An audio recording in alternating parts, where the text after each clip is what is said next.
This weekend in South Carolina, it was remarkable on so many levels. We asked him about something that struck us at the event, that the vision of the Republican Party we heard on stage sounds so much different than a lot of what we hear coming from the campaign trail every day.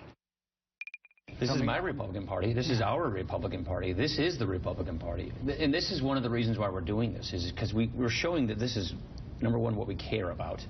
Number two... Which is what? We care about opportunity, upward mobility. We care about every person in this country, making sure that they have their ability to find the American dream. That's why you're a conservative, right? It's why I got here. Look, it's not a that the Jack Kemp Foundation is the sponsor of this. Jack Kemp, I used to work for Jack. He was my mentor.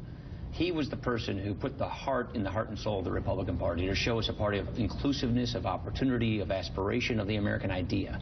He was passionate about fighting poverty. That's who inspired me. I wanted to go be an economist when I was young, and he's the one who gave me this idea that public service as a vocation is noble, and you can make a huge difference in people's lives. Has our party lost its way?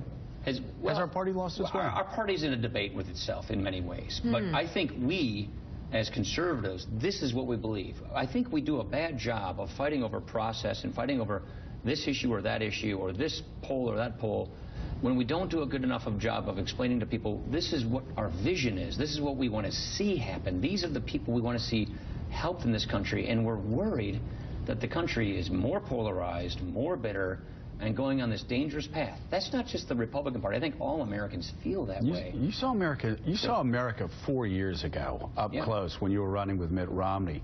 I did. How much angrier are they today than they were 4 years ago? More so, I think, because the intervening 4 years were pretty bad. So I think people are angrier, more frustrated, and they feel like it's just slipping out of our control. The idea of doing well, rising, making life better for the next generation, for your kids, and they have an even better life, that legacy is slipping away from us. So that's what people panicked, I think. What would be, I guess, the party's responsibility in this? What can they do to change, especially given the political landscape, the campaign that's happening that sort of seems to have taken off in a direction of its own? So, look, I'm a Jack Kemp, Ronald Reagan conservative. I believe that we need to be inspirational, we need to be inclusive, we need to show how universal our principles and policies are and how they apply to everybody. And that's something that in primaries you don't get the opportunity to do. And so I think part of this is just the typical symptom of a primary. The other part of it is we're in a bit of a panic attack. We're at high anxiety because, you know, the left has really had a pretty good run. Barack Obama got elected twice, and he was able to steamroll his agenda through when he had total control of Congress. And now we see the economy weak, we see the world on fire, we see the future uncertain, and then panic, frustration, anger. Absolutely. But the way I look at this is opportunity. There's opportunity here. There's opportunity that if you take these principles and go apply them to these problems, we can make a difference. And we should not be following the Democrats and playing identity politics. Identity politics, I think, is one of the reasons why we're so polarized and so bitter. And the left, and look, you know, I'm a conservative, so I'm going to hit the left, but the president played identity politics with 21st century data technology with devastating effect. That's not the only reason why we're polarized, but I think it's one of the reasons. And there's a temptation on our side to follow suit with our own version of that. We should steer clear of that and get back to the Ronald Reagan, Jack Kemp, morning in America, optimism.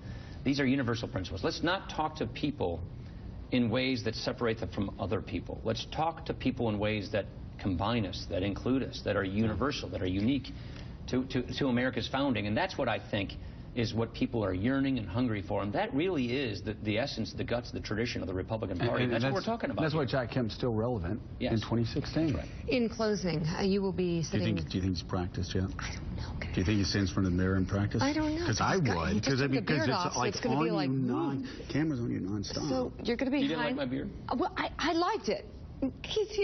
No one made a comment about it last year when I had it for deer season last year. Well, you weren't speaker last year.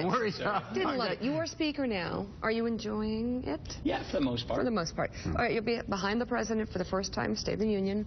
Have you practiced? That's what because I'm not a real poker face guy. I grimace, I wince. Oh, no. So, no, I'm really... You don't flirt. That one I probably should...